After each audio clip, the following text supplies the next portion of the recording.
Hello friends, once again स्वागत है आपका आपके अपने चैनल अर्निंग फंडा में। फ्रेंड्स, आज की ये वीडियो केवल हमारे उन सब्सक्राइबर्स के लिए है जिन्होंने हमारा power of price action subscribe किया है, जिन्होंने हमारे स्कैनर टूल को परचेज किया है। ओके, सो अगर किसी वजह से ये वीडियो हमारे ऐसे सब्सक्राइबर तक भी पहुंच गई है जिन्होंने हमारे scanner tool power of price action को परचेज नहीं किया है, तो वो भी इस वीडियो को देख सकते हैं। हो सकता है इस वीडियो के माध्यम से उनके लिए भी कोई वैल्यूएबल चीज़ें निकल करके आ जाए। बट स्पेशली ये वीडियो मैंने बनाई है एक ट्रेनिंग पर्पज से कि स्कैनर को किस प्रकार से यूज़ किया जा सकता है, how you can use scanner. इस पर्पज से मैंने ये वीडियो बनाई है। तो आइए हम समझते हैं। जिन लोगों ने हमारे स्कैनर को सब्सक्राइब किया है, सबसे पहले तो उनका बहुत बहुत धन्यवाद कि आपने इंटरेस्ट शो किया हमारे scanner power of price action में। अब हम समझ लेते हैं कि इसका उपयोग कैसे करना है। देखिए, सबसे पहली चीज़, जब आप इसे परचेस करते हैं, मुझे पेमेंट करते हैं, स्क्रीनशॉट भेजते हैं, तो मैं आपको एक मेल करता हूँ और व्हाट्सएप पर भी एक्नॉलेज करता हूँ कि आपको मैंने स्कैनर सेंड कर दिया है। अब स्कैनर तो मैंने सेंड कर दिया, ये स्कैनर आपको मिलेगा कहाँ? काफ़ी सारे लोगों का क्वेश्चन रहता है कि सर, इसको हम लैपटॉप में भी यूज़ कर सकते हैं और मोबाइल में भी यूज़ कर सकते हैं क्या? जी हाँ, बिल्कुल, आप इसे मोबाइल पर भी यूज़ कर सकते हैं और अपने लैपटॉप पर भी यूज़ कर सकते हैं। तो सबसे पहले मैं आपको लैपटॉप पर बता देता हूँ कि जब मैं आपको सेंड करूँगा तो ये आपको मिलेगा कहाँ पर। आपको क्या करना है, सिंपली अपने गूगल ओपन करना है। गूगल ओपन करने के बाद जो ईमेल आईडी आपने मुझे भेजी है, उस ईमेल आईडी से साइन इन कर लेना है। ध्यान रखिएगा, साइन इन करना ज़रूरी है और उसी ईमेल आईडी से साइन इन करना ज़रूरी है जो ईमेल आईडी मुझे आपने भेजी। इसके बाद इस वाले बॉक्स में आपकी ईमेल आईडी दिखाई देगी। मेरे कर्सर को फॉलो करिए, ऊपर राइट साइड में देखिए। इसके बाद यहाँ पर देखिए ये क्यूबिक बॉक्स नज़र आ रहे हैं। जब आप इस पर क्लिक करेंगे, थोड़ा-सा आप नीचे आएँगे, देखिए यहाँ पर ड्राइव लिखा हुआ है। कैलेंडर इसके बगल में ड्राइव, इस तरफ से देखेंगे कॉन्टैक्ट्स के बगल में ड्राइव लिखा हुआ है। ड्राइव पर जब आप क्लिक करेंगे तो स्कैनर आपको मिल जाएगा। जैसे ही आप क्लिक करेंगे, यहाँ पर आपको स्कैनर मिल जाएगा। देखिए मेरे पास काफ़ी सारे स्कैनर हैं जो यहाँ पर शो कर रहे हैं। ओके, तो ठीक इसी प्रकार से स्कैनर आपके ड्राइव में हमेशा के लिए सेव हो जाएगा। कई लोग बोलते हैं कि सर, आपने ईमेल पर सेंड करा था, अब ईमेल से वो लिंक मुझसे डिलीट हो गई है, मैं कहाँ ढूंढूं? तो आप सिंपली अपने गूगल ड्राइव में जा करके इसको चेक कर सकते हैं, ये हमेशा सेव रहेगा। ओके, अब यहाँ तक तो क्लियर हो गई चीज़। अब इसे मोबाइल में आप कैसे देख सकते हैं? मोबाइल में देखने के लिए आपको एक एप्लीकेशन डाउनलोड करना पड़ेगा जिसका नाम है गूगल शीट। मैं आपको वो एप्लीकेशन भी दिखा देता हूँ। सबसे पहले आप प्ले स्टोर पर जाइए। प्ले स्टोर में जा करके गूगल शीट एप्लीकेशन डाउनलोड कर लीजिए। गूगल शीट्स जब आप एप्लीकेशन डाउनलोड कर लेंगे, उसमें भी सिंपली देखिए इस प्रकार से नजर आएगा। प्ले स्टोर में जा करके शीट्स, गूगल शीट्स टाइप करेंगे तो इस प्रकार से एप्लीकेशन आपको नजर आएगा। उस एप्लीकेशन में जा करके सिंपली आप उसी ईमेल आईडी से लॉगिन कर लीजिए जो ईमेल आईडी आपने मुझे दी है। तो वहां पर आपको ये स्कैनर मिल जाएगा, हमेशा सेव रहेगा। उस पर खोलेंगे आप तो आपको व्यू भी अच्छा मिलेगा, प्रॉपर मिलेगा। ओके, तो आपको ये एप्लीकेशन डाउनलोड कर लेना है। अब यहाँ तक आपका 2 क्वेश्चन क्लियर हो गए कि सर ये मुझे कहाँ मिलेगा, कहाँ सेव होगा और इसे मैं मोबाइल और लैपटॉप में ओपन कर सकता हूँ या नहीं। ओके, अब जब आप इसे अपने मोबाइल या लैपटॉप पर ओपन कर लेते हैं तो आपको रिजल्ट कहाँ पर देखना है? देखिए, इस पेज पे power of price scanner page में नीचे की तरफ आप देखेंगे, यहाँ पर काफ़ी सारे पेज बने हुए हैं, जैसे रिजल्ट, स्विंग रिजल्ट। नीचे देखिए, मेरे कर्सर को फॉलो करिए। मोबाइल पर भी आपको ये नज़र आएगा, रिजल्ट, स्विंग रिजल्ट, स्कैनर। इसके बाद C63, ये काफ़ी सारे पेज बने हुए हैं। तो इसमें आपको सिर्फ और सिर्फ रिजल्ट पेज को देखना है। ओके, ओनली रिजल्ट पेज को। बाकी किसी भी पेज से आपका कोई मतलब नहीं है। बाकी जितने भी पेज हैं ये हमारे बैकएंड कैलकुलेशन के लिए है। देखिए, स्कैनर पेज पर भी आप आएंगे तो यहाँ लिखा हुआ है प्लीज सी रिजल्ट पेज, यानी आपको रिजल्ट पेज देखना है ओनली। रिजल्ट पेज पर जब आप आएंगे तो यहाँ पर देखिए डेट लिखी हुई है 16 जुलाई 2022। अब ये 16 जुलाई क्यों लिखी हुई है? क्योंकि आज जब मैं ये वीडियो बना रहा हूँ तो आज 15 जुलाई हो चुकी है, फ्राइडे का टाइम है, सुबह 8 बज रहे हैं। तो आपको पता है हमारे स्कैनर की खासियत क्या है, ये एक दिन पहले आपको स्टॉक्स बता देता है। ओके, तो आज के लिए जो स्टॉक है, 15 तारीख के लिए स्टॉक हैं, वो कल ही हमें पता चल गए थे। अगर आप मेरी पुरानी वीडियो देखेंगे तो उसमें मैंने बताया भी है कि 15 तारीख के स्टॉक हमें 14 तारीख को पता चल जाते हैं। अब ये स्कैनर आपको देखना कब है, पहले ध्यान से समझ लीजिएगा। अब आपको इस स्कैनर को मंडे के लिए अगर देखना है, फ्राइडे के स्टॉक तो हमें कल ही मिल गए थे, गुरुवार को, यानी 14 तारीख को मिल गए थे 15 तारीख के स्टॉक। अब हमें कब के स्टॉक चाहिए? आज फ्राइडे है तो अब हमें मंडे के स्टॉक चाहिए। मंडे के स्टॉक कब अपेयर होंगे इसमें? मंडे के स्टॉक अपेयर होंगे आज शाम को 3:30 बजे के बाद में, यानी मार्केट क्लोज होने के बाद में। अब मार्केट क्लोज होने के तुरंत बाद आपको देखने की जरूरत नहीं है। मार्केट क्लोज होने के बाद आप रिलैक्स करिए आराम से, 3 बजे, 4 बजे, 5 बजे, 6 बजे, 7 बजे, अगर ऑफिस गोइंग है आप 8 बजे, 9 बजे भी घर वापस आते हैं तो आराम से देखिए, बट किसी भी स्थिति में 10 बजे के पहले पहले देख लीजिए। ओके, तो ऐसा जरूरी नहीं है कि तुरंत 3:30 बजे के बाद में आप जो है स्कैनर ओपन करें, क्योंकि डाटा रिफ्रेश हो रहा होता है, पूरे डाटा की कंपाइलिंग हो रही होती है, तो थोड़ा सा टाइम दीजिए स्कैनर को। आराम से 5-6 बजे के आसपास देखिए, 10 बजे के पहले पहले देख लीजिए, ये कहने का मतलब है। ओके, अब यहाँ पर रिजल्ट पेज में जब आप आते हैं तो आपको यहाँ पर क्या इंपॉर्टेंट चीजें नोट करनी है। देखिए यहाँ पर 2 बॉक्स नजर आ रहे हैं, लेफ्ट साइड में ग्रीन कलर का बॉक्स है, राइट साइड में जो है रेड कलर का बॉक्स है। तो ग्रीन कलर के बॉक्स में अगर कोई स्टॉक आपको नजर आता है तो उसमें जो है बुलिश मूवमेंट होने की संभावना ज्यादा है। सर्च बाय अपॉर्चुनिटी लिखा भी है ना, तो ऐसे ट्रेड में आपको बाय साइड के ट्रेड प्लान करने चाहिए अपने रिस्क रिवॉर्ड रेशियो के अकॉर्डिंग। ठीक इसी प्रकार से रेड वाले बॉक्स में क्या लिखा हुआ है? Search sale opportunity. तो इस वाले बॉक्स में जो स्टॉक आएंगे इसमें बेरिश मूवमेंट होने की संभावना ज्यादा है। जैसे हम टोरेंट फार्मा को चेक करते हैं, अभी मैं मॉर्निंग में चेक कर रहा हूँ, हो सकता है इसमें कल जब हमने चेक किया था तो केवल 2 स्टॉक आ रहे थे, टोरेंट फार्मा और ग्रेनुअल्स। ये जो है हमें आज 15 तारीख के लिए मिले हुए हैं। अभी मॉर्निंग में हम चेक कर रहे हैं तो डाटा कंपाइलिंग की वजह से कुछ स्टॉक और दिखा सकते हैं, बट इनको अवॉइड करना है आपको। जो आपको कल दिखा रहे हैं शाम को 3:30 बजे के बाद, उन्हीं स्टॉक्स को आज के लिए कंसिडर करना है।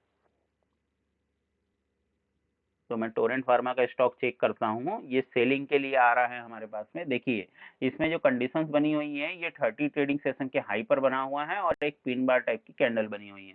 अब इसमें हमें आज कैसे काम करना है, ये सबसे इंपॉर्टेंट है। आपको इसमें ये चीजें तो समझ में आ गई कि सर्च सेल अपॉर्चुनिटी में जो स्टॉक आ रहे हैं वो सेलिंग साइड के लिए है, सर्च बाय अपॉर्चुनिटी में जो स्टॉक आ रहे हैं वो बाइंग साइड के लिए है। ओके, अब हम देख लेते हैं इस पर काम कैसे करना है आपको। सबसे पहले तो आपको डेली टाइम फ्रेम पर लगा करके चेक कर लेना है कि स्टॉक आया है वो सारी कंडीशन में फुलफिल हो रहा है कि नहीं। अगर हो रहा है तो ओके है। अब इसको क्या करना है, इसका लो मार्क कर लेना है अगर सेलिंग साइड के लिए आया है, और बाइंग साइड के लिए आया है तो क्या मार्किंग करेंगे, हम हाई मार्किंग करेंगे। सेलिंग साइड के लिए आया, हमने लो मार्किंग कर लिया। अब आपको अगर इंट्राडे में काम करना है तो चार्ट को कन्वर्ट कर लीजिए आप 5 मिनट टाइम फ्रेम पर। ये मैंने 5 मिनट पर चार्ट लगा लिया है। अब इसके बाद आज हमें कुछ इंपॉर्टेंट चीजों को ध्यान देना है। वो इंपॉर्टेंट चीजें क्या है, जैसे ही आज इसकी ओपनिंग होगी, ओपनिंग जो है वो गैप अप नहीं होनी चाहिए या गैप डाउन ओपनिंग नहीं होनी चाहिए, उसकी ओपनिंग फ्लैट ओपनिंग होनी चाहिए। फ्लैट ओपनिंग का मतलब क्या होता है, जैसे कल इसकी क्लोजिंग हुई है आपकी डेली टाइम फ्रेम पर, आप देखिए इसकी क्लोजिंग कहां पर हुई है, ये इस लेवल पर क्लोजिंग हुई है। प्राइस भी मैं आपको बता देता हूँ, 1499 पर क्लोजिंग हुई है और ओपनिंग कितने पर हुई थी, 1493 पर। ठीक है, तो 1493 से लेकर के 1499, यानी ये जो इसकी बॉडी बनी है, अगर इसके बीच में ओपनिंग होती है तो उसको फ्लैट ओपनिंग बोला जाएगा। अगर मान लीजिए इससे ऊपर ओपनिंग होती है, 1499 से ऊपर ओपनिंग हो जाती है, 1510 पे ओपनिंग हो जाती है, 1505 पर ओपनिंग हो जाती है, तो इस प्रकार की ओपनिंग को गैप अप ओपनिंग कहेंगे। और इसी प्रकार से अगर 1493 जो इसका ओपन है, इसके नीचे ओपनिंग हो जाती है, मान लीजिए 1490 पर ओपन हो जाती है, 1488 पर ओपन हो जाती है, तो इस प्रकार की ओपनिंग को हम गैप डाउन ओपनिंग कहेंगे। तो हमें अगर मान लीजिए इसकी ओपनिंग गैप अप या गैप डाउन हो जाती है तो इसको अवॉइड करना है। ओके, इस पर काम नहीं करना है। अगर इसकी फ्लैट ओपनिंग होती है, फ्लैट ओपनिंग आप समझ ही गए हैं, वापस से मैं एक बार रिपीट कर देता हूं, अगर इस बॉडी के अंदर अंदर ओपनिंग हो रही है तो फिर हमें इसे काम करना, इसमें इस पर काम करना है। ओके, फ्लैट ओपनिंग हो गई। फ्लैट ओपनिंग होने के बाद जो हमने लो मार्किंग करी है, जैसे ही 5 मिनट की कैंडल इसके नीचे क्रॉस करती है, ओके, मैं क्लोज करने की बात नहीं कर रहा हूँ, क्रॉस करती है, जैसे ही इसके नीचे आती है तो आप वहां पर एंट्री ले सकते हैं। ओके, आप एंट्री ले सकते हैं। और जो पोजिशनल ट्रेडर हैं, जो इसको 2-3 दिन के लिए होल्ड करना चाहते हैं, उनका स्टॉप लॉस जो होगा इस वाली कैंडल का हाई होगा। ये हाई जो है इसका ये स्टॉप लॉस रखना चाहिए, किन के लिए, पोजिशनल वालों के लिए। एंट्री जो है जैसे ही लो ब्रेक होगा तो एंट्री लेनी है, इंट्राडे वाले को भी एंट्री लेनी है और पोजिशनल वाले को भी एंट्री लेनी है। एंट्री दोनों के लिए सेम रहेगी, स्टॉप लॉस और टारगेट दोनों के लिए अलग अलग होना चाहिए। पोजिशनल वाले के लिए जो स्टॉप लॉस होगा वो ये वाली कैंडल का, जो हमारी इंडिकेशन कैंडल है, इसका हाई स्टॉप लॉस होगा, और पोजिशनल वाले के लिए टारगेट जो होगा इसका डबल होगा, मतलब एंट्री से आपके स्टॉप लॉस का डबल। मान लीजिए ये 10 पॉइंट का आपका एसएल बन रहा है तो आपका टारगेट जो होगा मिनिमम 20 पॉइंट का आपका टारगेट होगा। उससे ज्यादा भी आप रख सकते हैं अपने स्टॉप लॉस को ट्रेल करते हुए, उससे ज्यादा भी आप रख सकते हैं, बट मिनिमम 1:2 का आपको रेशियो लेकर के चलना चाहिए। ओके, अब बात कर लेते हैं हम इंट्राडे वाले के लिए क्या टारगेट होना चाहिए। एंट्री तो आपको पता है, जैसे ही लो क्रॉस करेगा उसका तो आपको एंट्री लेनी है। अब टारगेट क्या होना चाहिए और एसएल क्या होना चाहिए। इंट्राडे वाले के लिए जो टारगेट और एसएल होगा वो टोटल उनकी रिस्क कैपेसिटी पर डिपेंड करेगा। जैसे मान लीजिए कोई स्टॉक जो है वो 1000 रुपीज का है एग्जाम्पल के लिए, तो उसमें जो है आप 4 से 5 रुपए का रिस्क ले सकते हैं। अगर 5 रुपए का रिस्क ले रहे हैं तो आप आधे % का अगर रिस्क ले रहे हैं, 500 रुपए का रिस्क, 5 रुपए का अगर आप रिस्क ले रहे हैं उसके अंदर, तो आपका टारगेट 10 रुपीज का होना चाहिए। ओके, तो आपको अपनी रिस्क कैपेसिटी के अनुसार वहां पर स्टॉप लॉस रखना है और टारगेट हमेशा 1:2 का रखना है। बट इसमें ये ध्यान देना है कि 1000 रुपए का स्टॉक है, अब मान लीजिए आपकी रिस्क कैपेसिटी मात्र 1 रुपए की है, तो ऐसे स्टॉक में आपको अवॉइड करना है। थोड़ा सा स्टॉक को स्कोप दीजिए, कम से कम आधा % का स्कोप दीजिए कि उसमें मूवमेंट करने की संभावना रहे।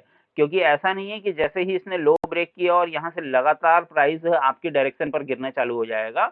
जो प्राइस है वो अपना प्राइस एक्शन बनाते हुए, प्राइस एक्शन का पैटर्न बनाते हुए ही आपकी डायरेक्शन में मूव करेगा। तो उसके लिए थोड़ा सा स्कोप दीजिए आप। अगर मान लीजिए 500 का स्टॉक है तो उसमें जो है 2.5 से 3 रुपए का एसएल दीजिए और 6 से 9 रुपए का जो है आपका टारगेट होना चाहिए, जस्ट डबल आपका टारगेट होना चाहिए। तो ये आपको परसेंटेज वाइज डिसाइड करना पड़ेगा। ओके, मिनिमम जो है आधा % रखना ही चाहिए, उससे ज्यादा भी अगर आपको रखना है तो आप अपने रिस्क कैपेसिटी के अकॉर्डिंग डिसाइड कर सकते हैं। जितना भी स्टॉप लॉस रख रहे हैं उसका डबल आपका टारगेट होना चाहिए। आई होप ये आपको चीजें समझ में आई होंगी।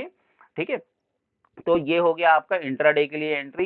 पोजिशनल के लिए एंट्री मैंने बता ही दी है, एंट्री स्टॉप लॉस टारगेट मैंने बता दिया है आपको। ओके, तो आई होप यहाँ तक आपको सारी चीजें क्लियर हो गई होगी। अब इसमें कुछ इंपॉर्टेंट चीजें और ध्यान देने वाली है, वो क्या है। कई बार आपको देखिए जैसे ये बाइंग वाला बॉक्स जो है वो खाली नजर आ रहा है, तो ये ब्लैंक क्यों है। कई बार आपको ये दोनों बॉक्स भी खाली नजर आएंगे, एक भी स्टॉक नहीं आएगा, फिर आप मुझे मैसेज करेंगे कि sir scanner is not working, scanner काम नहीं कर रहा है। तो ऐसा बिल्कुल नहीं है कि स्कैनर काम नहीं कर रहा है, स्कैनर बिल्कुल परफेक्ट काम कर रहा है। होता क्या है, इसमें जो स्टॉक्स हमने फीड किए हुए हैं, देखिए 150 से ज्यादा स्टॉक इसके अंदर फीड हैं। अब इन स्टॉक्स में से अगर कोई भी स्टॉक हमारी कंडीशन को फुलफिल नहीं करता है, हमारी कंडीशन क्या क्या है कि स्टॉक 30 ट्रेडिंग सेशन के हाई या लो पर खड़ा होना चाहिए, उस पर रिवर्सल कैंडलस्टिक पैटर्न बन रहा होना चाहिए, और उस पर वॉल्यूम प्रीवियस डे से ज्यादा होना चाहिए। अगर ये तीनों कंडीशन को कोई भी स्टॉक फुलफिल नहीं कर पाता है तो ये दोनों बॉक्स आपके ब्लैंक नजर आएंगे। भाई अब स्कैनर जबरदस्ती अपनी मर्जी से तो स्टॉक अपेयर करवाएगा नहीं आपकी स्क्रीन पर, जो जिनमें कंडीशन क्वालिफाई हो रही होगी वही स्टॉक आपको नजर आएंगे। इसलिए बाइंग वाले बॉक्स में आज कोई भी स्टॉक नहीं है, क्योंकि बाइंग साइड पर कोई भी स्टॉक ने कंडीशन को क्वालिफाई नहीं किया है। ऐसा कोई भी स्टॉक नहीं है इन लिस्ट में से जो 30 डे के लो पर खड़ा हो और जहां रिवर्सल कैंडलस्टिक पैटर्न बन रहा हो और जिसका वॉल्यूम जो है प्रीवियस डे से ज्यादा हो। इस वजह से बाइंग साइड पर कोई भी स्टॉक आपको नजर नहीं आ रहा है। अगर मान लीजिए बाइंग साइड पर आपको स्टॉक नजर आता है तो उस पर एंट्री कैसे लेनी है। जैसे एग्जांपल के लिए ये वाली कैंडल बनी हुई है, ठीक है। अब यहाँ पर आपको ये एग्जांपल के लिए बता रहा हूं मैं आपको, ये वाली कैंडल आपकी बनी हुई है, अब इस पर एंट्री लेनी है तो सिंपली आप इसका हाई मार्क कर लेंगे। ये आपने हाई मार्क कर लिया है। अब नेक्स्ट डे इसमें गैप अप ओपनिंग हुई है, देखिए ये गैप अप ओपनिंग हुई है, तो ऐसे स्टॉक को छोड़ देना है, हमें इस पर काम नहीं करना है। अगर इसकी गैप अप ओपनिंग नहीं हुई होती नेक्स्ट डे, यहाँ कहीं बीच में अगर ये ओपन होता तो फिर जैसे ही इसका हाई ब्रेक होता हम इसमें एंट्री लेते, और पोजिशनल वालों के लिए एसएल होता इस कैंडल का लो, और टारगेट जो होता 1:2 का। मान लीजिए इसके हाई और लो के बीच में 10 रुपए का डिफरेंस है, तो 10 रुपए हमारा स्टॉप लॉस हो गया और 20 रुपए हमारा टारगेट होता। ठीक है। बट इसमें गैप अप ओपन हुआ है तो इसको हम छोड़ देंगे, अगर फ्लैट ओपनिंग होती तो ब्रेकआउट होता तो ही हम इसमें एंट्री करते। इंट्राडे वाले के लिए क्या एंट्री होगी, एंट्री सेम होगी, एसएल जो होगा उसके रिस्क कैपेसिटी के अनुसार होगा। अगर 1000 रुपए तक का स्टॉक है तो 5 रुपए का उसका एसएल होगा और 10 रुपए का टारगेट होगा। अगर 800 तक का स्टॉक है तो 4 रुपए का उसका एसएल होगा, 8 रुपए का उसका टारगेट होगा। ओके। अगर 700 रुपए तक का स्टॉक है मान लीजिए तो 3 रुपए 50 पैसे जो है उसका एसएल होगा और 7 रुपए उसका टारगेट होगा। इस प्रकार से आपको परसेंटेज सेट करना है। ये मिनिमम मैंने बताया है, इससे ज्यादा भी आप अपने रिस्क कैपेसिटी के अनुसार रख सकते हैं और अपने टारगेट को बड़ा भी कर सकते हैं अगर स्टॉप लॉस ट्रेल करना आता है आपको। ओके। तो यहाँ तक आपको चीजें समझ में आ गई हैं कि स्कैनर कभी कभी ब्लैंक भी शो कर सकता है, तो उसमें आपको पैनिक होने की जरूरत नहीं है। अब कुछ और इंपॉर्टेंट चीजें, फ्राइडे के बाद जो है यहाँ पर डेट आपको कुछ डिफरेंट शो कर सकती है। जैसे मान लीजिए आज फ्राइडे है, आज 15 तारीख है, अब मंडे के लिए हमें यहाँ पर कितनी तारीख शो करनी चाहिए, 18 तारीख शो करनी चाहिए। बट यहाँ पर शो कितनी कर रही है, 16 तारीख, क्योंकि स्कैनर में जो एल्गोरिदम फीड है वो डेली के हिसाब से फीड है। अब स्कैनर को ये नहीं पता कि सैटरडे संडे जो है मार्केट बंद रहता है, तो ये नेक्स्ट डे 16 जुलाई की ही डेट शो करेगा। अब जब हम शनिवार को पहुंच जाएंगे तो यहाँ आपको हो सकता है कि 17 जुलाई शो करे, रविवार को पहुंच जाए तो हो सकता है 18 जुलाई शो करे या 17 जुलाई ही शो करे। तो उसमें आपको कंफ्यूज नहीं होना है। फ्राइडे के बाद अगर यहाँ पर आपको नेक्स्ट डे की डेट नजर आ रही है या एक दिन आगे की डेट नजर आ रही है तो आप ये मान करके चलें कि वो स्टॉक मंडे के लिए शो कर रहे हैं आपको। और मंडे के लिए भी जो आपको स्टॉक देखने हैं वो फ्राइडे को शाम को 3:30 बजे से लेकर के रात को 10 बजे के बीच में देख लेना है। अगर सैटरडे को आप देखते हैं तो हो सकता है कि डाटा कंपाइल की वजह से यहाँ पर कुछ डाटा एरर आए, तो आपको जो है मार्केट बंद होने के बाद उसी दिन रात 10 बजे के पहले पहले स्टॉक देख लेना है और उसका स्क्रीनशॉट लेकर के रख लेना है। ओके। तो आई होप यहाँ तक चीजें आपको समझ में आ गई होगी। मंडे को भी यहाँ पर डेट में कुछ करेक्शन हो सकता है। मंडे को जैसे मान लीजिए 18 तारीख रहेगी, अब मंडे को जब आप शाम को देखेंगे तो वहां पर आपको 19 तारीख दिखाना चाहिए मंगलवार के लिए, बट हो सकता है कि वहां पर आपको 18 तारीख ही शो कर रही हो, तो उससे कंफ्यूज मत होइएगा। मंगलवार के बाद से वापस से डेट का पैटर्न जो है वो सही हो जाता है और मंगलवार से लेकर के फ्राइडे तक वापस डेट का पैटर्न सही चलता है। केवल मंडे के लिए, क्योंकि बीच में 2 छुट्टियां आ जाती है, केवल मंडे के लिए डेट में यहाँ पर डिफरेंस आ सकता है। तो डेट को लेकर के बिल्कुल भी कंफ्यूज नहीं होना है आपको मंडे को लेकर के।